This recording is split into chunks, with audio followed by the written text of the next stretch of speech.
Hi everyone, welcome back to a new video of how to log in. Today in this video, I'm going to show you how you can log into your Bitkeep account.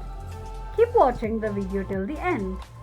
To log into your Bitkeep account, firstly open up your Google search.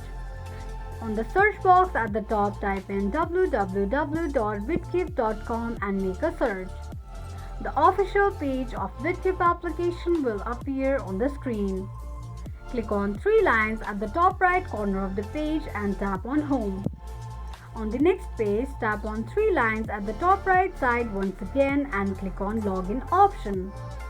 It will take you to the login page of Bitget.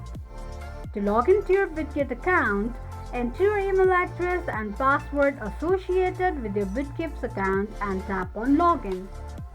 Click on an eye icon to check if you have entered your password correctly or not. In case if you don't remember your password, click on Forgot Your Password option. This is how you can log into your Bitkeep account quickly and easily just in few steps. If you have any thoughts or queries, let us know in the comment section.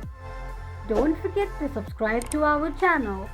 Also press the notification bell icon so that YouTube will notify you whenever we post a new video.